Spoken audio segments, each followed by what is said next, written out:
Hey guys, in this video we will explore how to build a job search functionality in React using Redux Toolkit and middleware. We will connect the Redux Thunk with the Golang API for seamless async actions. We will add the Logger middleware for better debugging. We will build an UI for the job search functionality with the smooth state management. Let's start the coding part of it. So we'll call our API on. We have page, we have job, we have index. Okay, inside in it we have job list. We'll go there. Inside in it, here we can call it our API because this is the mock data. Earlier we are passing it. Right, so we'll call it over here. So inside in it we'll make and we will use it first time dispatch method. Dispatch, not a use dispatch. We should use app dispatch. That what we made it as a custom hooks. This is the we should use it. After that we should use the use effect. This is also correct. Now we should be import all missing import. This is done and this is the fetch job. At the time of fetch job we does not have any parameters, so this we are using this way. Okay, and after this one, once we get data, we should be get the data through use selector. Constant jobs equal to use app selector, what we made as a constant. Inside in it you will get a state and state of root state. Okay, and that is also what we made it, and this is the jobs we will get it. And so this constant we won't be use it anymore. Okay, so now we should get the real data, what the data we have it in our database, or it will get through the Golang API. Right, so this data we wanted to receive it also. And if we get some error or loading, then what we will do, suppose loading or error, then before reach out to this return statement we should be restricted over here, similar to this one.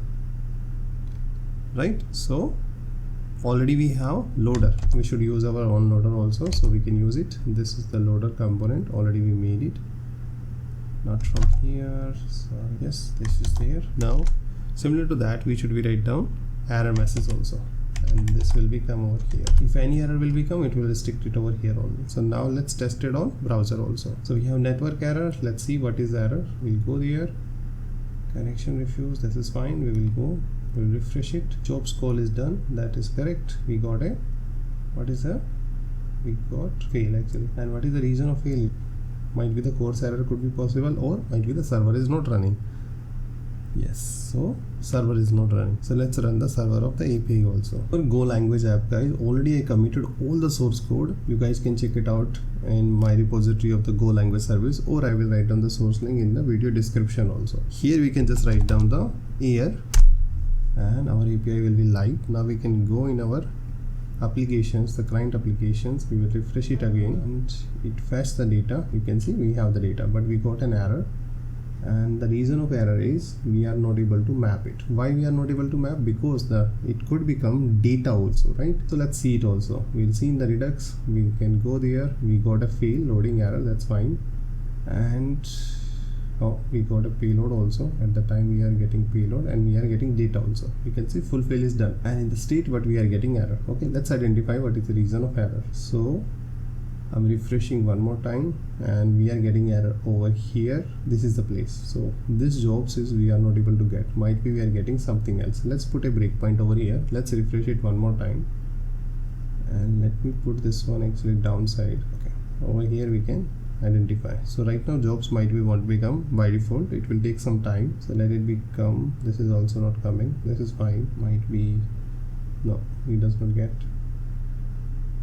Okay, or otherwise we can write down the console log also, because we need to know what is the jobs we are getting. So let's write down this one, console. Let's retest it again. We'll go there. You can see this is coming undefined, right? And this is coming undefined. So why we are getting undefined? So once we get a response till the time jobs, this is the payload. So action.payload data we want to get. So let's fix this one also. And here we are getting, because data is actually the payload we have, right? So what we can do, we need to fix our service file. So in the job service, we remove the data from here. Whatever the data we get it from the promise, directly we'll pass it, and here we'll get a array of jobs. This array of the jobs we will pass to this jobs as a state over here. Now on a browser, once we refresh, we got a data in a console also, and we can see the data over here also, and this is the live data, guys, and we can see the request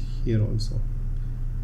Here we are getting response, right? So this is the way we can configure the XOIs, Thunk, we can call API, we can bind the data, and this is all archiving the real data. One more thing, guys, if you will see that Redux call over here, once I refresh, we can see these are the fetch, pending, and then fulfilled, right? And we got a 2 API call that we know the reason, right? That because we are running in the strict mode of the by default React we have in the strict mode only. This is Golang and here, okay? That's the reason. Okay? So don't get confused why we have the 2 API call, because we are running strict mode means development mode.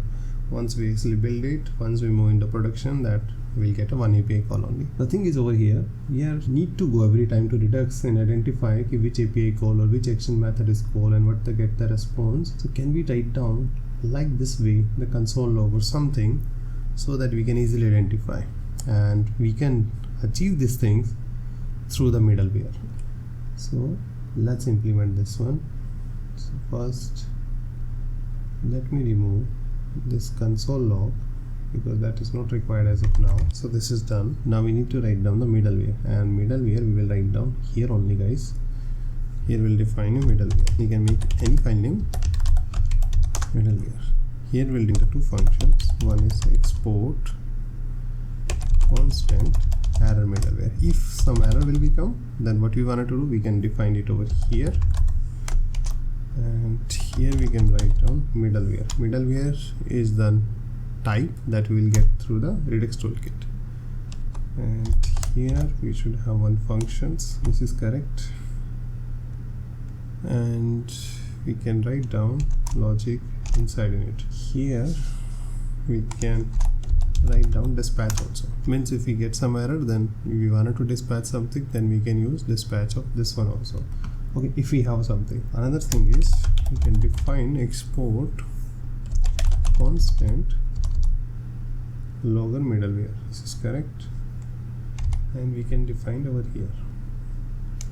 And we don't want to use any dispatch or anything, we can just skip this part. Next we required, because we want it to be next step should be execute. So here we can write down return next actions. Whatever the next action, it should be perform also, it should not be stop over here only. All the middleware is working in the same way. Even the Golang language also we did the same thing, same way. And when we should write down the log, we should write down the log whenever we have in the development environment. In environment, guys, we can get it in this way also, process.environment. If not production, then we can write down. Okay, this is the way also we can write down.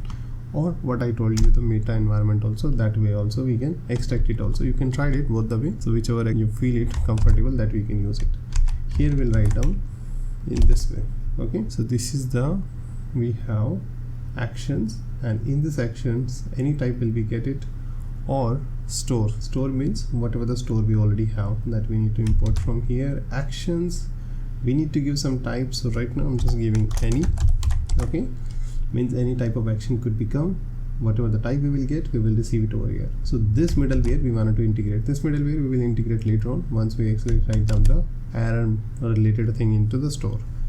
Here we can write down this one, and here also I can make return next action. Both middleware we will integrate, and that we need to integrate it over here. So in below of this one, so we need to write down middleware. Okay, and serialization we need to be make a false when we will do the get default middleware. After that one, we should be write down concat, and we need to define our middleware, error middleware, comma logger middleware. That's it. Now let's see on the browser.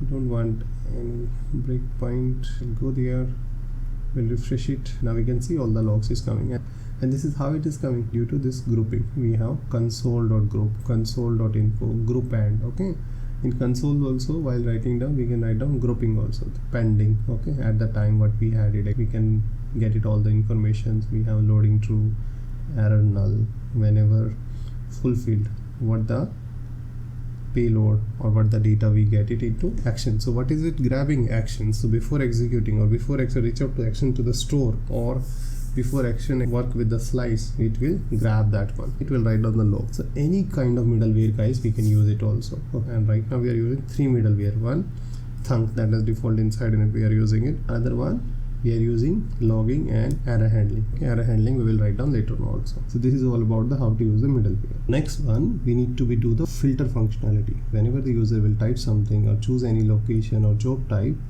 when you will click the apply filter, the data should be filtered it, and even when we click the reset, data should be coming whatever it was original also. So we need to make this functionality, and this functionality we will achieve on the front end only. And for this we need to make one more reducer, or that reducer will be written as an action. That action we will call in a filter. Okay, and for doing this one, we have component is this one, job filter. Here we already have the data. That data we will use it first. Let me make it constant initial data, initial filters we can say, and we can use job filter value, and here we will define our all that. So these are the properties we have, and these property we can use it directly here. Okay, why we are using outside? Because we need to be reset it also. So this is done, because again and again why we need to be write down, we can just write down initials filter property, because we can use the initial filter property value on. So this is done. Now we need to dispatch an action. We required app dispatch. This is we have. Now we need to be make one action method, and that action method will be receive all this value. On the basis of these value we need to be filter it, and that action we will make it over here. Here we'll write down the logic set filter job. Here we'll receive the state and actions, state of job state what we already made it, and actions. Here we can pass the payload actions as a type, and here we can write down the job filter. So these are the data we will get it, and here we can define our logic. So logic is simple guys, we need to filter the data, and to filtering it we will take one more state of the job is that is called original job. We don't want it to be the change or lose the actual job object, so we wanted to keep it separately, that job object. This is the blank value, the blank array of the original job, and here we are receiving the job. We should receive in original job, because filter will do on this one, and original will be save it for reset the job or search it again. And here we need to write down the logic. We'll say state jobs, this is correct, and we can write down this way also. Right, now we should be write down the all the return statement. Okay, and return statement, and in return statement first we will match every case. So I can write down this is the way also. You can check for search for the whatever the search text box for locations we have separately. So what we are matching it, title, locations in the jobs. Okay, whatever we are getting in action as a payload, all the matching thing which it will give the true or false, we will get it, receive it over here. Right, and this should be a number, so I can convert into number. This is fine, and all the true and false we should be checked here in a return state. If all these things is matched, then it will return true, otherwise we will see false. Okay. We have the combination also, because the user can type it in the search also, in location also. So with these combination it should work, and this call we will call it over here when we will do handle submit. And to call this one we can just simply say dispatch set filter, and we should be this action method exported also over here. Okay, and this one we can call set filter job. This one here we can pass whatever the filter we have, and same thing we should do here also. Right, now let's test the filter functionality also. So we have two kind of job, React job and Golang. We can just simply say Golang and apply filter. Yes, this is working, we got this one. Right, now we can clean it this one because we don't want. Now if I say reset, we got it all the data. So this filter functionality is also working, guys, right? So this much we done in this sessions. In next session we'll do the authentication and authorization. So till the time you guys can follow it, make it, take the reference of the source code and learn it also. So thanks for watching the video. See you in the next video. Till the time, happy coding.